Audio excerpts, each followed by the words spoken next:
watched Interstellar. The last time I watched it was the first time when it came out in 2014 in the cinema, and I really enjoyed it then, and I really enjoyed it when I watched it the second time. I think it's just such a great movie. So it stars Matthew McConaughey, Anne Hathaway, Michael Caine, Jessica Chastain, great cast. Obviously directed by Christopher Nolan, who's just a great director. And it's about a guy called Cooper, and he is an ex sort of fighter pilot, or pilot anyway, and he was a very good one, but now he has a farm, and it's set in the future when Earth, basically there's all of the planet's dying, and all the food is going, and we're running out of food, and there's dust storms, and people are dying because of all the dust and stuff like that. So they basically have to NASA have to look off world and send Coop to find a habitable planet to save the human race. And it takes a lot of twists and turns, and it's a journey through loads of different planets and stuff, and lots of science, mumbo jumbo, theory of relativity and stuff like that. So it was really interesting, like the scene where they all go down onto the water planet, and 1 hour down there is like 7 years back home or something. So when they get, and they were down there for a couple hours, so when they get back, it's been like 20 something years, you know, and they get all these video messages from the kids, and it's that famous scene where Matthew McConaughey is just crying. But really good movie, really emotional, really good story. Just, it's one of those movies, and you watch it and you just think to yourself, like, how did Christopher Nolan do that? You know, you're mind boggled by it, almost. Sorry, just making sure the camera doesn't go off. And yeah, really enjoyed it. Thought it was beautiful as well, really beautifully shot. Yeah, and a really great time. It's a very long movie, so I can understand why lay people, the average person might not enjoy it, but yeah, I really enjoyed it anyway.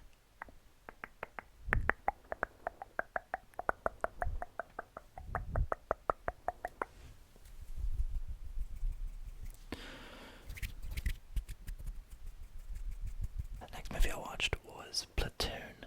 So I had a craving for like a war movie. And I had just played Black Ops 1, the campaign, the whole way through again, because I was excited for Black Ops Cold War. When I get it on PS5 or something. So I'd played the campaign of Black Ops, and I really enjoyed. I always love the Vietnam stuff, and so I thought, right, let me watch a Vietnam War movie. And obviously in the movie Tropic Thunder, it pays tribute to Platoon at the end when Ben Stiller's getting shot in the woods and stuff, which is really funny.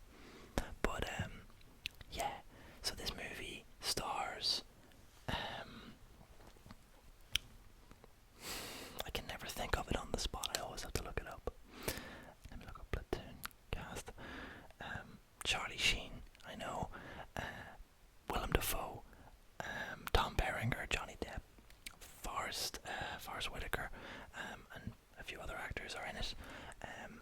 The movie came out in 1986, so it was early on in a few of those actors' careers, and I thought it was very interesting that it was Charlie Sheen, because, I mean, not only is Charlie Sheen an absolute deviant, but I thought it was interesting back then because his dad was in, obviously, in Apocalypse Now, which is often thought to be like one of the best war movies ever made, and it's a Vietnam War movie, so I just thought it was very interesting that he got his own movie.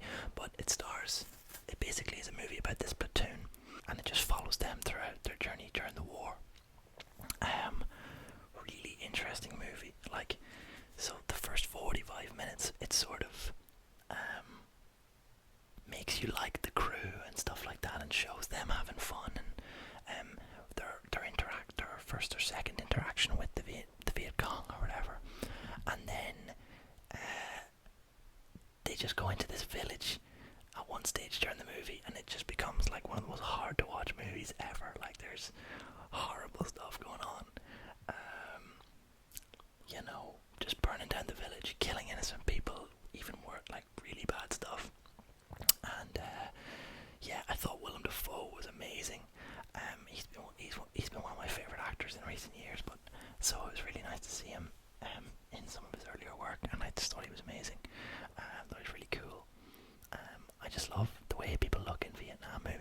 I just think they always look so cool with their headbands and stuff like that,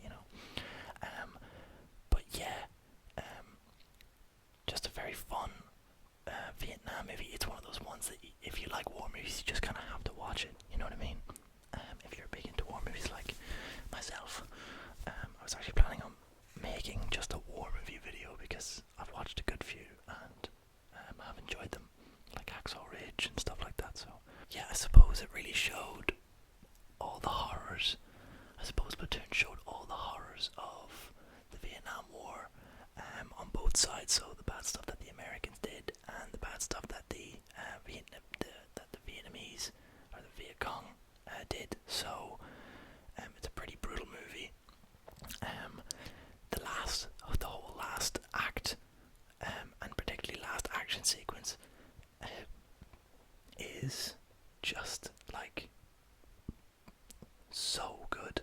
I mean, there's flares going off in the jungles. It's similar to in 1917, when the flare is going up and certain buildings are being lit up and in certain ways and stuff like that, and it's just like it's really impressive. And it's like that just with the trees, and you can kind of see, you don't know if the Viet Cong are there or not, and you can hear them running around, and they're like a constant presence in the movie as well. But that whole last action sequence was amazing. The characters really get put through the ringer, and I thought it was very interesting that it didn't play any music or anything. It just showed this big action sequence. There wasn't like epic moments and stuff like that. With big swells of music, it was just like this is like a raw fight here, which I thought was really good. So overall I give it like an 8 out of 10, 9 out of 10, really enjoyed it. I didn't give Interstellar a rating, I'll just give it a 9, thought it was very good, just sometimes a little long. So the next movie was On the Waterfront, starring Marlon Brando, from 1950. I'm going to say 57. If I'm right about that, 52. I'll look it up. 1954. Oh, what a fool. So it stars Marlon Brando. And I just watched it because in my college course, one of my lecturers said that it's a good movie and that it something about how it represents class in society or something like that, right? Or how it represents women. And so I thought I'd give it a watch because everyone always praises Marlon Brando for being such a amazing actor, and yeah, he's really a captivating actor, because he stands out in these older movies because he just acts differently to the rest of them. He doesn't put on the same voice that the actors back then did. You know what I mean? He's much more subtle and sort of close-mouthed and stuff like that, which is it's really cool to see, as opposed to like open-mouth talking like all the other actors are in the movie. So it's about this guy called I believe Terry. Yeah, that's him. And Terry is like he's a 29-year-old. He's in his late 20s. He used to be a boxer, and he's involved in sort of the underworld of this waterfront, this shipping sort of dock that's ran by gangsters, by Johnny Friendly. Lee J. Cobb played him, and I thought he was really cool. I thought he had a really good presence, and yeah, I thought he was a good villain for the movie. And yeah, so basically it's about sort of people trying to rebel against this gang and restore order, so people aren't just getting whacked off and stuff like that. So it's a very good movie. I can understand why people hold it in such high regard, and obviously there's that famous scene where Marlon Brando's in the back of the car with his brother, and he's like, "I could have been a contender." That's the famous scene in that movie. Like, I always say that to people. Like, I'll tell them a movie that I've watched. I'll be like, "Hey, have you ever seen On the Waterfront?" And they'll be like, "No." And I'll be like, "Oh, you know Marlon Brando?" And they're like, "No." And I'll be like, "Right, you know that scene? I could have been a contender." And they're like, "Yeah." And I'm like, "Okay, it's that movie." But yeah, listen, I'd give it a 7 or 8 out of 10. I did some sittings to watch. I won't just sit and watch the whole way through. I'll watch a bit in the morning and a bit in the evening, or something like that, just split it up. So I had to do that, so I give it like a 7. Yeah, solid 7, or 8 out of 10. The next one was The Social Network. I had not seen The Social Network before. I don't know why. I think it was because I had heard that Mark Zuckerberg screwed over people in the movie, and because it's obviously a true story, I knew that was going to piss me off when I was younger. Weird things like that used to upset me when I was younger. Like when I would play a game, I wouldn't finish the campaign of a game, a video game, if I thought or knew that the main character would die. I hated the thought that the main character would die. Like, even if the character wasn't even that good of a character, like, I was so upset at the end of Halo Reach when the guy you're playing as dies. But I've gone off topic here. Social Network, not starring Mark Zuckerberg, starring Jesse Eisenberg, Andrew Garfield, one of my favourite actors, Armie Hammer, playing twins, and Justin Timberlake, and it's the story of how Facebook was set up, from 19-year-old Mark Zuckerberg sitting in a college dorm, and played so well by Jesse Eisenberg. I really thought all the performances in this movie were amazing. Andrew Garfield was really good. I love him and everything he does. And I thought Jesse Eisenberg was great as well. And it wasn't a particularly impactful movie, but definitely worth a watch. It's a great movie, and it's one that a lot of people that you would just recommend to anybody, that I think anybody could kind of enjoy, especially considering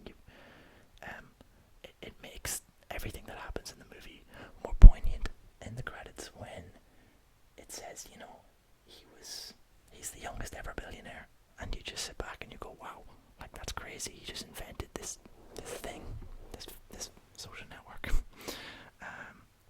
So yeah, I thought it was amazing. Obviously directed by I believe David Fincher. Is it?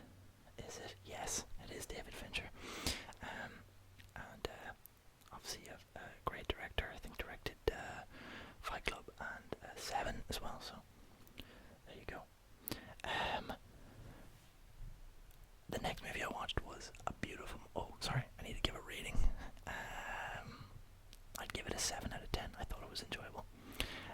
A Beautiful Mind, starring Russell Crowe, was the next one. The next movie that I'd watched after that, and I had seen this before, but I missed the start of it, so I didn't know what the movie was about. This was the first time I'd watched it, and I didn't know what it was about.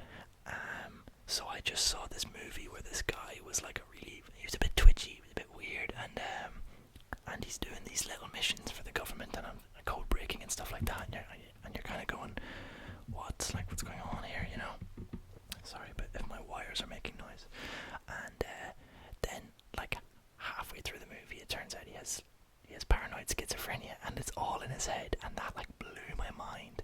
And then on top of that, the fact that Russell Crowe gives one of the best performances you will ever see from an actor is just amazing. And considering the year before, or maybe the year before, he had been in Gladiator, which is this big masculine role where he has to fight to the death, and then the year after he plays this meek, tubby little math guy that's got paranoid schizophrenic, and it follows him throughout his whole life, and how he deals with it and stuff like that. And it's just an amazing movie. It'll have you in tears. Really amazing. You really care about the characters. You care about his relationship with Jennifer Connelly, and so it's just an amazing movie.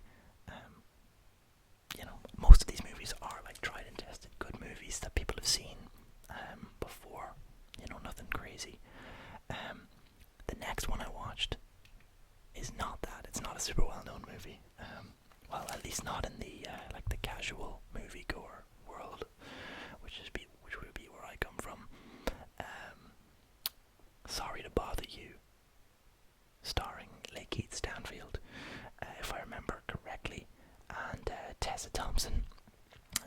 Cruise is in it.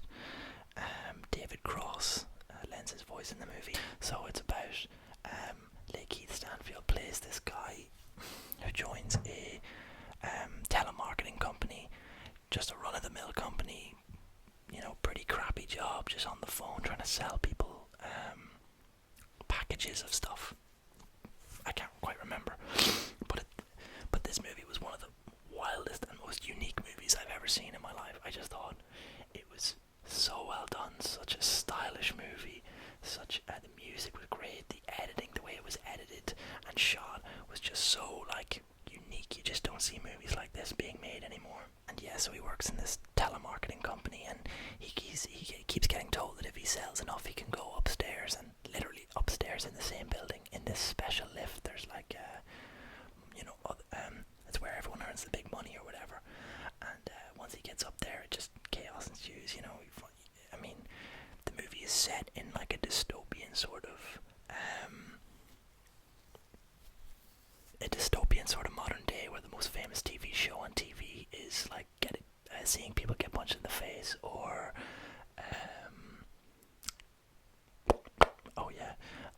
seeing people get punched in the face, and there's modern day slave labor where people sign lifetime contracts and live in these facilities and get fed, but also work 14 hours a day and have they don't have any rights or life or anything like that. It's just modern day slave labor, and that gets involved in the movie. There's horses in the movie. It's just a wild. I would literally recommend this movie to anybody. Anybody would enjoy this movie. It's so fun. It's so, but it's also dark, and it's got it's got a really good racial message, the way that black people have to act when they go into these work environments. A big part of the movie is Danny Glover tells Lakeith Stanfield that he has to use his white voice, which is and then whenever he speaks, it's David Cross basically speaking out of Lakeith Stanfield's mouth. So I thought that was very interesting. That's really funny and played for comedic effect in the movie, but it's also true, and it shows that as he climbs the corporate ladder, the more he has to basically be laughed at. They make him rap in certain scenes, and they're like, oh, you can definitely rap, and it's just it's that kind of and you've been there before. I've been there before when that sort of stuff happens, and you're kind of oh, not that I'm in the upper corporate world or anything. I'm just saying in social settings that's the kind of thing that happens. Subtle racism and systemic racism and stuff like that. The next, so I would give that a solid 9, maybe even a 10 out of 10. It just blew me away. It took me by such surprise. I'd heard good things on in the film scene, but I didn't expect it to be that good. So probably a 9 or a 10. The next movie is King of Comedy, directed by Martin Scorsese and starring Robert De Niro. Don't know how I forgot his name there, but wow, very good movie. It doesn't get talked about enough, I don't think. And the only reason I ever heard it get talked about was when Joker came out, and basically, I don't want to use the word rip off because it's very harsh, but it's impossible when you're watching King of Comedy to not realise how much of it was taken and used in Joker. The whole vibe of King of Comedy, the 80s, the talk show host, and basically the main character being a sort of social outcast or a society outcast that wants to get on this late night TV show and holds it in the highest regard, and wears suits and stuff like that. It's all the same stuff. In Joker, there's certain scenes where he's imagining maybe he's on the show and stuff like that, or he's having interactions with people that he's not actually having. That's in King of Comedy. That's just taken from King of Comedy. So it really sort of changed my perspective on Joker. Made me sort of appreciate it less, and sort of really I haven't seen Taxi Driver yet. I know it's such a big movie and I haven't seen it, but I haven't seen Taxi Driver yet, and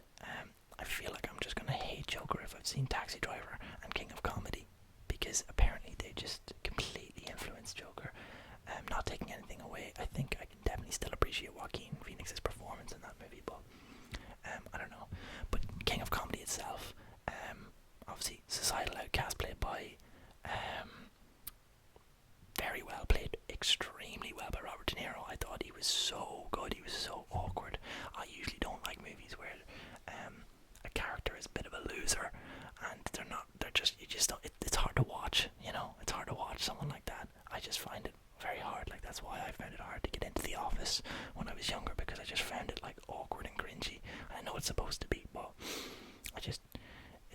it's too real seeing people like so. It's too real seeing people fail like that in social situations, you know. Jerry Springer was great in the movie as the talk show host. I really liked the twists and turns that the story took,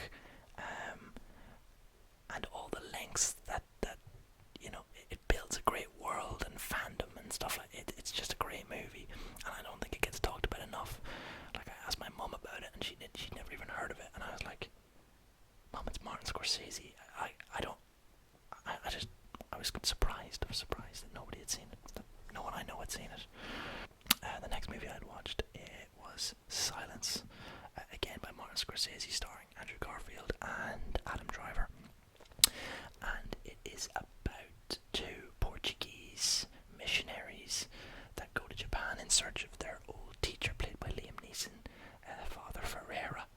And basically, they've gotten word back that Father Ferreira has, denounced his Christianity and stuff, and they can't believe this because this is set in like the 1500s or something like that. Like, it's set in like nearly medieval Japan.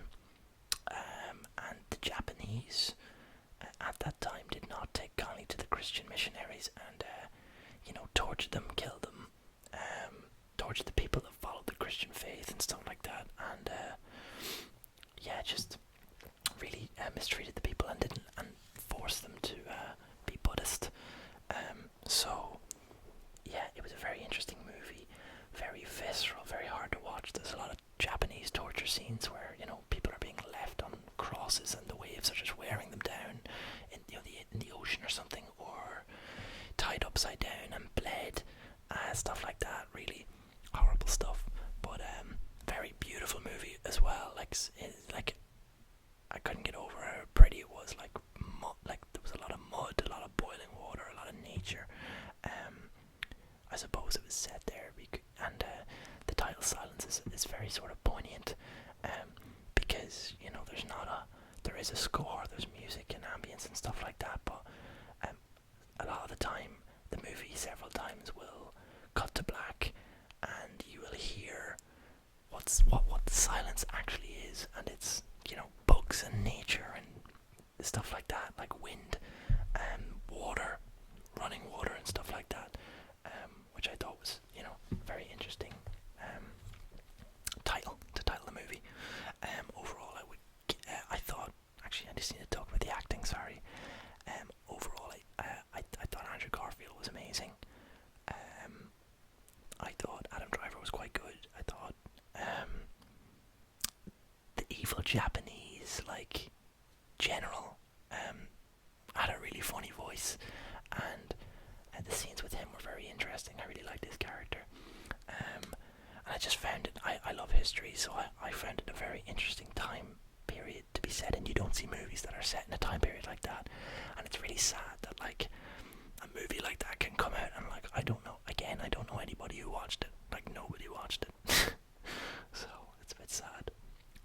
Watching all these movies makes me a bit sad, because I know I just don't meet anybody who has met them, has watched them either. The next movie I watched was The Rover, starring Guy Pearce, I believe, and Robert Pattinson. Robert Pattinson getting mentioned a lot on this channel just because I'm a massive fan of all the movies he makes these days. So I wanted to watch this one because it always gets talked about as a great performance from him, and it definitely was. His performance in this movie was very good. He plays a sort of mentally challenged individual, very simple person, and it's set in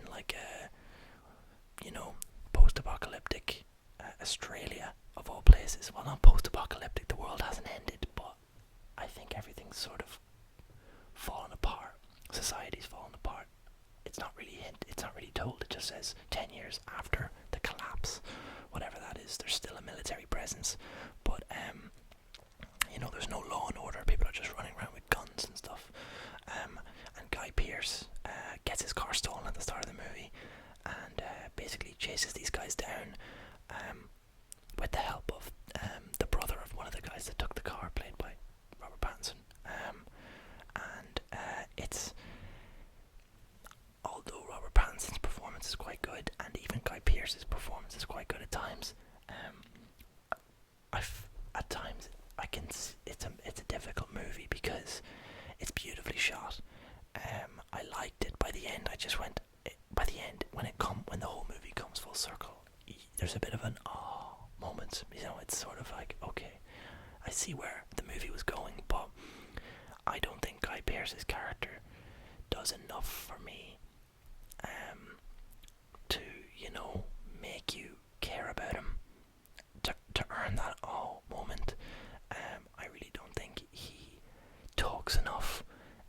A lot of the time, his interaction with people is him asking a question and them maybe trying to throw him a bone and ask him a bit of a question back, like, or, you know, and or he'll say something to somebody, and whenever they respond with, he says the same thing again, and it's a bit difficult to watch an abrasive character like that. He's clearly very hardened and troubled by the life he's lived in this sort of this damaged world. But I don't know. He wasn't a very easy character to like, and he didn't show much emotion at all, apart from near the end, which you know is hard to empathise with a character who's just sometimes can appear a bit wooden. But also, I did think he played him in many scenes with a certain like stoicism. I got real. It was like Joel from The Last of Us if he didn't talk at all. Like, you know, it's a stoicism that is admirable. It's sort of interesting, and you want to know more about the character, but you really don't learn that much. And the movie doesn't give you much moments of like, you know, it doesn't throw you a bone in terms of the enjoyment of its characters and stuff. It's a very real. People talk like they would in real life, like it's Australia, so people use the C word a lot in casual, like just throw it at them and stuff like that. So that's the way they talk in the movie. So it's not very sort of like written dialogue. It doesn't feel like it's like written dialogue or anything. And even Robert Pattinson's character, sometimes it's hard to watch him talk because he's mentally challenged, so he's mumbling and he's sort of twitchy and he's talking down into his shirt and stuff like that. And but I think I thought his performance was just good. Maybe I'm just extremely biased towards Robert Pattinson. I don't know. But overall, I'd give it like a 5 or a 6. Definitely a 5 or 6. Not a bad movie, just an okay movie. And maybe because of one or two good performances in it, it gets a 6. Yeah, I'd say a 6. So the next movie I had watched, and the last movie that I've watched recently, I think I watched more, but I just didn't take them down. But this is a big one, The Deer Hunter. This movie blew me away. I loved it. I thought it was amazing.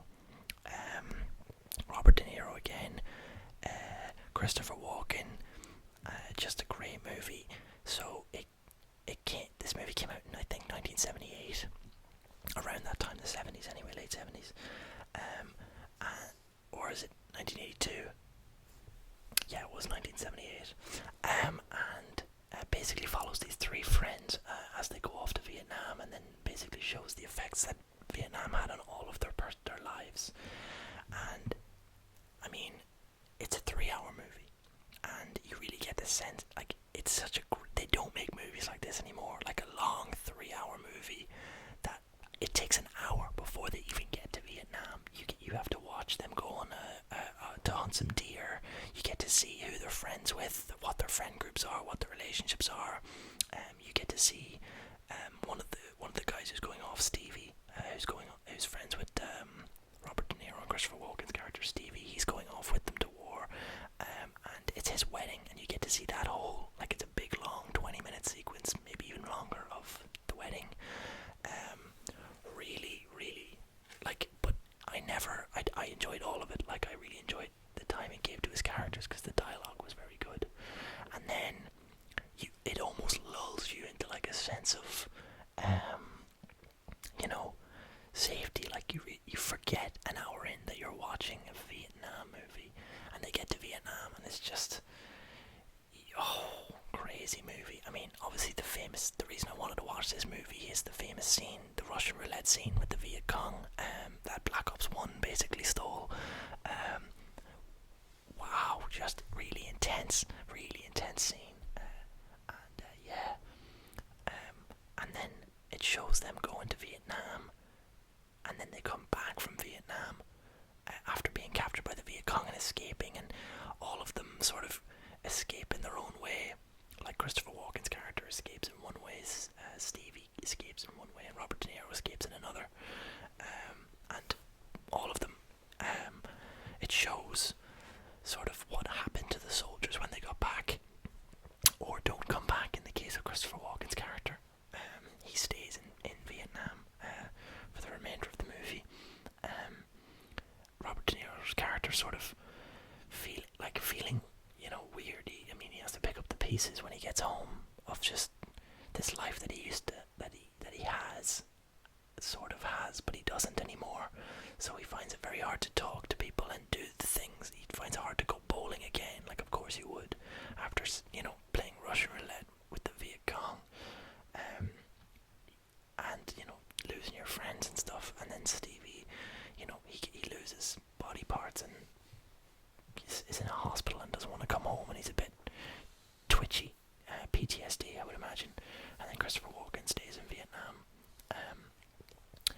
I just was blown away by this movie.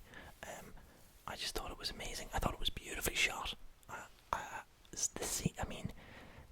The different environments and landscapes that it shows and brings you to, whether it be the industrial sort of the industrial sort of working class area that they're all the characters live in, from to the Vietnam jungles, and like wooden structures that were built by the Viet Cong and stuff like that, to when to scenes where they go up into the mountains to hunt deer, because obviously it's called Deer Hunters, so there's one or two deer hunting scenes. Those scenes are beautiful. I guess I've got a thing for movies that movies when they shoot a scene, and it's the water looks like glass or a mirror that just reflects the sky, and there's a lot of that sort of stuff, and waterfalls, and very beautiful movie, really well acted. Did not feel like it was 3 hours long. It was a complete joy to watch. It was intense when it needed to be. You cared about the characters. Meryl Streep was in it as well. She was amazing. And yeah, just an amazing movie. I would probably give it a 10 out of 10. It's definitely one of my favourite movies I've ever watched. So I'm really happy that I watched it there recently. So yeah, I would give it a 10 out of 10. Alright, so that's everything. That's all the movies I watched recently. When I watch more movies, I'll just upload that I watched them. I kind of wanted to I like making these little videos where I talk about movies and after I've watched them, because it's like I can look at this in like 20 years time and be like, oh, I watched that movie when I was 20, or whatever time I watched that was when I watched that movie for the first time, that kind of thing. So yeah, I'll probably keep doing them. I enjoy these. If you've enjoyed it as well,